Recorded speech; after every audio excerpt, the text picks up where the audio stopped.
Hai, selamat pagi untuk Bapak dosen dan teman-teman semua.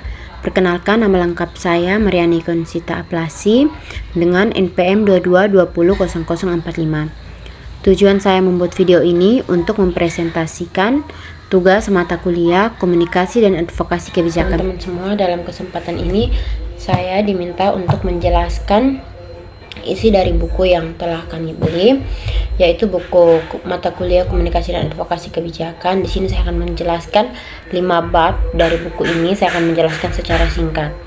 Oke teman-teman, karena 5 bab ini bukan merupakan pembahasan yang sedikit, jadi di sini saya akan membahas dengan membaca langsung dari buku. Bab 1 membahas tentang kebijakan publik. Konsep kebijakan publik. Kebijakan publik dapat didefinisikan sebagai deklarasi resmi pemerintah yang mencerminkan pilihan utama dalam mengatasi berbagai tantangan atau masalah publik. Istilah kebijakan publik terdiri dari 2 kata, yaitu kebijakan dan publik. Charles O. Jensen mengatakan bahwa istilah kebijakan atau policy term digunakan dalam kebijakan sehari-hari serta bisa digunakan untuk menginterpretasikan kegiatan yang berbeda-beda. Menurut Greiker dalam Donovan dan Jackson 1991 menyebutkan bahwa istilah kebijakan atau policy dapat dilihat dari 4 pandangan yang berbeda, yaitu filosofi, produk, proses, dan kerangka kerja. Sementara itu, istilah publik diartikan sebagai khalayak luas atau masyarakat umum menurut Kamus Oxford. Berikut aktor dalam kebijakan. Menurut Tamrin 2017 menyatakan bahwa aktor kebijakan dalam konteks kebijakan publik adalah mereka yang selalu terlibat dalam setiap proses kebijakan publik. Terdapat 3 aktor utama yang umumnya diakui, yaitu aktor dari sektor publik, aktor dari sektor swasta, dan aktor dari masyarakat sipil.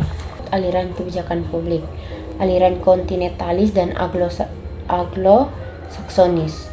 Menurut Nugroho 2008 menjelaskan bahwa terdapat 2 pandangan utama dalam memahami kebijakan publik, yaitu kontinentalis dan Anglo-Saksonis. Aliran kontinentalis mengartikan kebijakan publik sebagai suatu yang berasal dari hukum, seringkali menyamakannya dengan hukum, khususnya hukum publik atau hukum tata negara.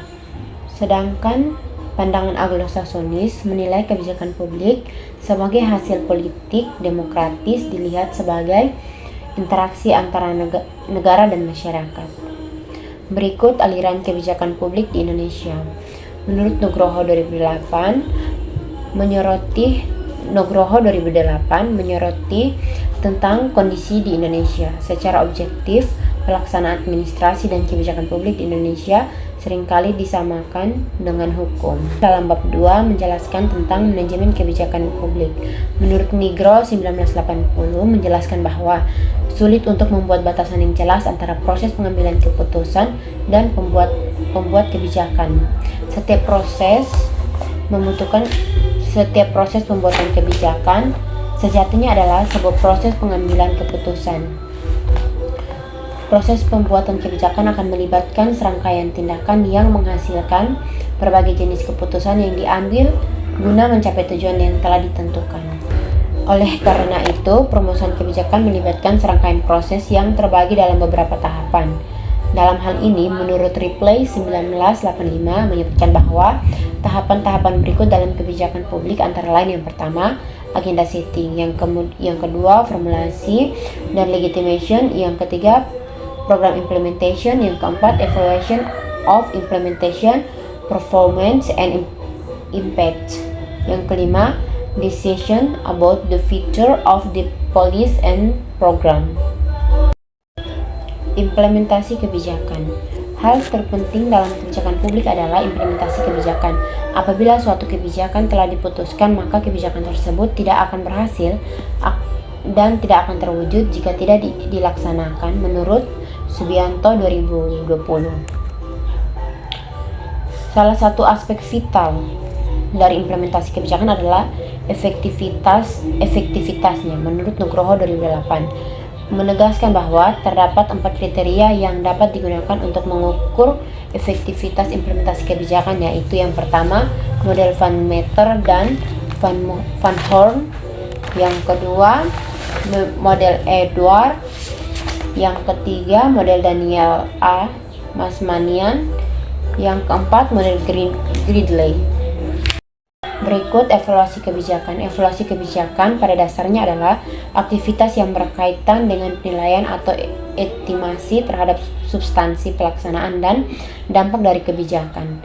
Dari spesifik ini, evaluasi kebijakan dilihat berbagai kegiatan yang dilihat sebagai kegiatan yang berkesinambungan. Ini berarti evaluasi kebijakan tidak hanya terbatas pada tahap akhir, tetapi dilaksanakan sepanjang proses kebijakan. Oke teman-teman, dalam bab 3 membahas tentang dinamika kebijakan publik. Yang pertama, konteks makro kebijakan publik. Kebijakan makro juga mencakup aspek hubungan internasional seperti kebijakan perdagangan, kurs mata uang, dan kerjasama ekonomi lintas negara. Mengingat dampaknya yang luas, maka perumusan kebijakan makro memerlukan analisis mendalam, prediksi, dan terkadang juga eksperimen. Arti penting kebijakan publik. Menurut Anderson 1979 dan Day 1981 menyebutkan bahwa studi kebijakan publik memiliki 3 manfaat penting, yaitu sebagai berikut. Yang pertama, berguna dalam membangun ilmu pengetahuan. Yang kedua, berguna dalam meningkatkan profesionalisme praktisi. Yang ketiga, berguna untuk tujuan politik.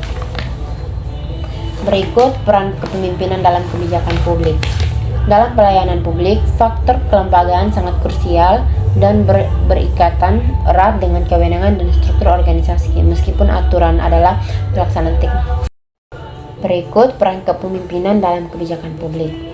Dalam pelaksanaan publik, faktor kelembagaan sangat krusial dan berkaitan erat dengan kewenangan dan struktur organisasi, meskipun aparatur adalah pelaksanaan teknis yang bertugas sesuai dengan tanggung jawab mereka, tetapi kewenangan sebenarnya ada di tangan pemimpin.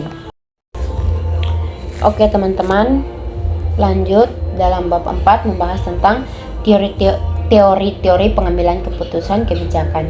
Yang pertama, teori rasional komprehensif.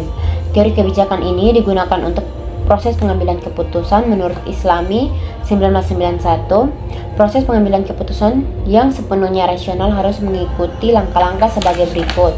Yang pertama, menghadapi situasi permasalahan spesifik yang dapat dipisahkan dan dianggap lebih penting daripada isu-isu lainnya. Yang kedua, mempertimbangkan permasalahan yang ada serta menentukan tujuan dan nilai, lalu diurutkan berdasarkan prioritasnya. Yang ketiga, melakukan kompilasi daftar sebagai strategi atau pendekatan yang dapat diambil untuk mencapai tujuan yang ditentukan. Yang keempat, menganalisis dan mempertimbangkan dampak dari setiap opsi kebijakan yang tersedia. Yang kelima, membandingkan dampak dari setiap alternatif kebijakan terhadap yang lainnya. Yang keenam, memutuskan opsi terbaik yang dampaknya paling sesuai dengan tujuan yang telah ditentukan sebelumnya. Oke, lanjut teman-teman. Yang kedua, teori inkremental. Teori ini didasarkan pada asumsi bahwa perubahan terhadap adalah cara paling aman untuk mengubah kebijakan tanpa menimbulkan risiko. Teori ini dapat dikatakan sebagai model praktis karena pendekatannya yang sederhana dan sering digunakan oleh negara-negara yang sedang berkembang. Yang berikut, teori pengamatan terpadu. Teori ini merupakan kombinasi dari teori rasional dan inkremental. Amitai Etzioni adalah tokoh di balik model ini. Berikut teori pengamatan terpadu. Dengan teori pengamatan terpadu, meskipun ada potensi beberapa isu bisa terabaikan ini, tetapi lebih baik daripada teori inkremental yang mungkin mengabaikan banyak aspek penting. Teori ini juga lebih realistis untuk dijalankan dibandingkan dengan metode rasional yang sepenuhnya komprehensif. Oke teman-teman, kita lanjut pada bab 5, yaitu komunikasi publik. Yang pertama, komunikator. Definisi komunikator. Komunikator adalah individu atau entitas yang mulai dan menyampaikan pesan dalam proses komunikasi. Dalam konteks yang lebih luas, komunikator adalah pihak yang mengirimkan informasi kepada penerima. Jenis-jenis komunikator. Dalam hal ini, komunikator dipilih berdasarkan interaksi dengan khalayak. Yang pertama, citra diri sendiri. Yang kedua, spesialisasi. Yang ketiga, profesionalisasi. Yang keempat, ritualisme. Syarat-syarat komunikator. Yang pertama, memiliki kedekatan dengan khalayak. Yang kedua, mempunyai kesamaan serta daya tarik sosial dan fisik. Yang ketiga, memiliki kepandaian dalam menyampaikan pesan. Yang keempat, memiliki status, kuasa, dan kewenangan. Gaya komunikator. Yang pertama, komunikator yang membangun. Yang kedua, komunikator yang mengendalikan. Yang ketiga, komunikator yang menarik. Yang keempat, komunikator yang melepaskan. Oke teman-teman, sekian video dari saya. Terima kasih untuk teman-teman yang sudah menonton. Jangan lupa di like, komen, dan subscribe. Bye-bye.